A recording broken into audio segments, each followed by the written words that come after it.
কখনো কি আয়নার সামনে দাঁড়িয়ে নিজেকে প্রশ্ন করেছেন, আমার জীবনে যা যা ঘটছে তার জন্য আসলে দায়ী কে?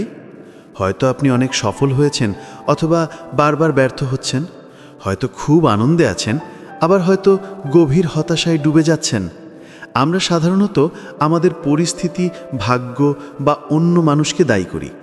কিন্তু যদি আমি বলি, আপনার জীবনের প্রতিটি সাফল্য বা ব্যর্থতার চাবিকাঠি আপনারই হাতে, আপনার মাথার ভেতরেই লুকিয়ে আছে। যদি বলি, আপনার চিন্তার ধরনটাই আপনার ভবিষ্যৎ তৈরি করছে, বিশ্বাস হচ্ছে না? চলুন আজ এমন এক যাত্রায় বের হই যা হয়তো আপনার ভাবনার জগৎটাকেই চিরদিনের জন্য বদলে দেবে। আমাদের সবার জীবনেই এমন সময় আসে যখন মনে হয় সব কিছু যেন ভুল দিকে যাচ্ছে। একই সুযোগ পেয়ে একজন বন্ধু অনেক দূর এগিয়ে যায়, আর আমরা হয়তো যেখানে ছিলাম সেখানেই থেকে যাই। কেন এমন হয়? দুজন মানুষ একই রকম পরিস্থিতি থেকে শুরু করেও কেন তাদের শেষটা ভিন্ন হয়?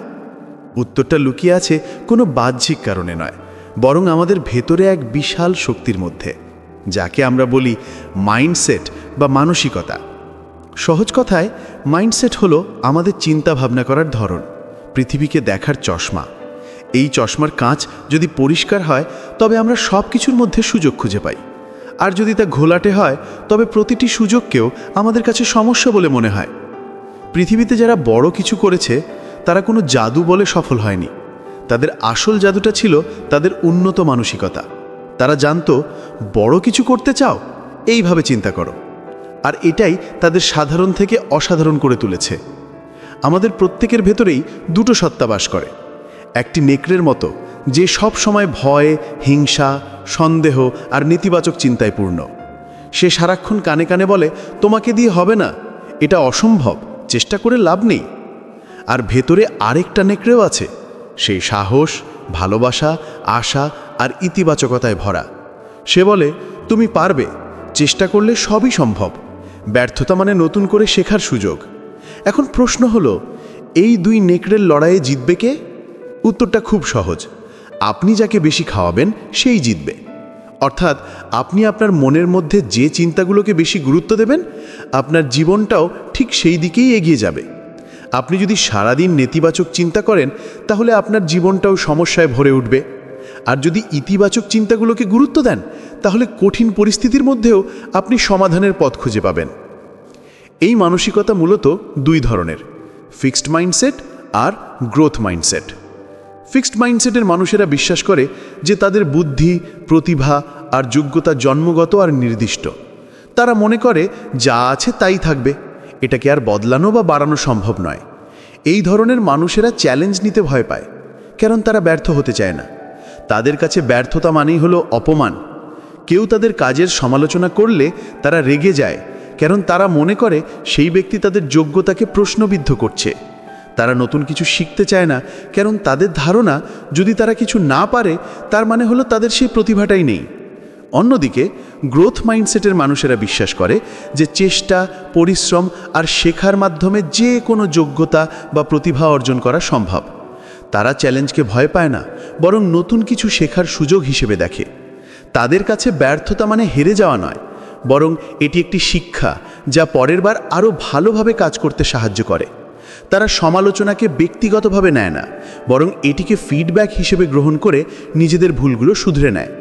তাদের কাছে দ্য পাওয়ার অফ মাইন্ডসেট বা মানসিকতার শক্তি সবচেয়ে বড় অস্ত্র। স্টিভ জবসের কথাই ভাবুন, যাকে তার নিজের হাতে তৈরি করা কোম্পানি অ্যাপল থেকে বের করে দেওয়া হয়েছিল। যে কোনো সাধারণ মানুষ এই পরিস্থিতিতে হয়তো পুরোপুরি ভেঙে পড়ত, কিন্তু স্টিভ জবস করেননি। তিনি এই ঘটনাকে তার জীবনের শেষ হিসেবে দেখেননি, বরং একটি নতুন শুরু হিসেবে নিয়েছিলেন। তিনি বলেছিলেন, অ্যাপল থেকে বরখাস্ত হওয়াটা আমার জীবনের সেরা ঘটনা ছিল। এটি আমাকে নতুন করে শুরু করার স্বাধীনতা দিয়েছিল এবং আমার জীবনের সবচেয়ে সৃজনশীল সময়ে প্রবেশ করতে সাহায্য করেছিল। এই গ্রোথ মাইন্ডসেটের কারণেই তিনি পরে পিক্সার এবং নেক্সটের মতো যুগান্তকারী কোম্পানি তৈরি করেন এবং শেষ পর্যন্ত আবার অ্যাপলে ফিরে এসে তাকে পৃথিবীর সবচেয়ে মূল্যবান কোম্পানিতে পরিণত করেন। তার মানসিকতাই তাকে শিখিয়েছিল কিভাবে ব্যর্থতাকে সফলতার সিঁড়ি বানাতে হয়। কিংবদন্তি বাস্কেটবল খেলোয়াড় মাইকেল জর্ডানের গল্প তো আরও অবাক করার মতো। তাকে তার স্কুলের বাস্কেটবল টিম থেকে বাদ দেওয়া হয়েছিল, কারণ কোচ মনে করেছিলেন তিনি যথেষ্ট লম্বা নন। কিন্তু জর্ডান হার মানেননি। তিনি প্রতিদিন ভোরবেলা ঘুম থেকে উঠে কঠোর অনুশীলন করতেন। তিনি তার দুর্বলতাগুলোকে শক্তিতে পরিণত করেছিলেন। তিনি একবার বলেছিলেন, আমি আমার কেরিয়ারে ৯,০০০-এর বেশি শট মিস করেছি, প্রায় ৩০০টি ম্যাচ হেরেছি। ২৬ বার আমার উপর ভরসা করে ম্যাচ জেতানোর শট দেওয়া হয়েছিল এবং আমি ব্যর্থ হয়েছি। আমি আমার জীবনে বারবার ব্যর্থ হয়েছি, আর ঠিক এই কারণেই আমি সফল হয়েছি। এই কথাগুলোই প্রমাণ করে যে গ্রোথ মাইন্ডসেট থাকলে ব্যর্থতা আপনাকে থামাতে পারবে না, বরং আপনাকে আরও শক্তিশালী করে তুলবে। তাহলে প্রশ্ন হলো, আমরা কিভাবে নিজেদের মধ্যে এই গ্রোথ মাইন্ডসেট তৈরি করতে পারি? এর জন্য কিছু প্রমাণিত কৌশল আছে যা আজ থেকেই আপনি আপনার জীবনে প্রয়োগ করতে পারেন। প্রথমত, নিজের সাথে কথা বলার ধরন বদলান। আমরা সারাদিন নিজের সাথে কথা বলি। এই সেলফ টক যদি নেতিবাচক হয়, তাহলে তা আমাদের আত্মবিশ্বাস কমিয়ে দেয়। আমি এটা পারবো না বলার পরিবর্তে বলুন, আমি এটা চেষ্টা করে দেখতে পারি। এটা খুব কঠিন না বলে বলুন, এটা করতে হলে আমাকে নতুন কিছু শিখতে হবে। যখনই কোনো নেতিবাচক চিন্তা মাথায় আসবে, সেটিকে একটি ইতিবাচক এবং গঠনমূলক চিন্তায় বদলে ফেলুন। এই ছোট্ট পরিবর্তনটাই আপনার ভাবনার জগতে এক বিশাল পার্থক্য তৈরি করবে। দ্বিতীয়ত, ব্যর্থতাকে নতুন করে দেখুন। ব্যর্থতাকে শেষ হিসেবে না দেখে শেখার একটি অংশ হিসেবে দেখুন। যখনই কোনো কাজে ব্যর্থ হবেন, হতাশ না হয়ে নিজেকে 3টি প্রশ্ন করুন। 1, আমি এই ব্যর্থতা থেকে কি শিখলাম? 2, পরের বার আমি কি ভিন্নভাবে করতে পারি? 3, এই অভিজ্ঞতা আমাকে কিভাবে আরও ভালো হতে সাহায্য করবে? ব্যর্থতা মানে আপনি অযোগ্য নন। ব্যর্থতা মানে আপনার চেষ্টায় হয়তো কোনো ঘাটতি ছিল বা আপনার কৌশলটি ভুল ছিল। ভুল থেকে শিখুন এবং আবার চেষ্টা করুন। তৃতীয়ত, চ্যালেঞ্জকে গ্রহণ করতে শিখুন।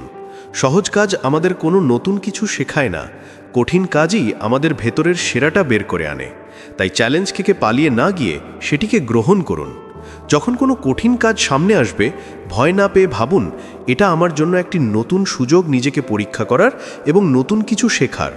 কমফোর্ট জোন থেকে বেরিয়ে আসার মাধ্যমেই আসল উন্নতি শুরু হয়। চতুর্থত, শেখার প্রক্রিয়াকে ভালোবাসুন। শুধুমাত্র ফলাফলের ওপর মনোযোগ না দিয়ে শেখার পুরো প্রক্রিয়াটাকে উপভোগ করুন। নতুন কিছু শেখা, নতুন দক্ষতা অর্জন করা, এগুলোই আপনাকে দীর্ঘমেয়াদে এগিয়ে নিয়ে যাবে। প্রতিদিন নতুন কিছু পড়ার বা শেখার অভ্যেস করুন। সেটা বই পড়া হতে পারে, কোনো অনলাইন কোর্স হতে পারে, বা কোনো পডকাস্ট শোনাও হতে পারে। জ্ঞান আপনার মাইন্ডসেটকে শক্তিশালী করার সবচেয়ে বড় হাতিয়ার। পঞ্চমত, ইতিবাচক মানুষের সাথে থাকুন। আমরা যাদের সাথে সময় কাটাই, তাদের চিন্তাভাবনা আমাদের ওপর গভীর প্রভাব ফেলে। তাই এমন মানুষের সাথে মিশুন যারা ইতিবাচক, যারা আপনাকে উৎসাহ দেয় এবং যাদের গ্রোথ মাইন্ডসেট রয়েছে। নেতিবাচক এবং হতাশাবাদী মানুষ থেকে দূরত্ব বজায় রাখুন, কারণ তারা আপনার মানসিক শক্তি নষ্ট করে দেবে। মনে রাখবেন, আপনার চিন্তার শক্তি অপরিসীম। আপনি যা বিশ্বাস করেন, আপনি তাই হতে পারেন। আপনার মানসিকতাই আপনার জীবনের সবচেয়ে বড় চালিকা শক্তি। আপনি যদি নিজের চিন্তাকে নিয়ন্ত্রণ করতে পারেন, তাহলে আপনি আপনার ভাগ্যকেও নিয়ন্ত্রণ করতে পারবেন। আশা করি আজকের আলোচনাটি আপনার ভাবনার জগতে একটি নতুন দরজা খুলে দিয়েছে। যদি আপনি আপনার জীবনের নিয়ন্ত্রণ নিজের হাতে নিতে চান, তাহলে আজ থেকেই নিজের মাইন্ডসেট নিয়ে কাজ করা শুরু করুন। ভিডিওটি যদি আপনার ভালো লেগে থাকে এবং আপনি যদি মনে করেন এটি আপনার জীবনের সামান্যতম পরিবর্তন আনতে পারে, তাহলে অবশ্যই ভিডিওটিকে একটি লাইক দিন। আর এই ধরনের জীবন পরিবর্তনকারী আলোচনা যদি আপনি ভবিষ্যতেও পেতে চান, তাহলে চ্যানেলটিকে সাবস্ক্রাইব করতে ভুলবেন না। আপনার একটি সাবস্ক্রিপশন আমাকে আরও ভালো কাজ করতে অনুপ্রেরণা যোগাবে। ধন্যবাদ।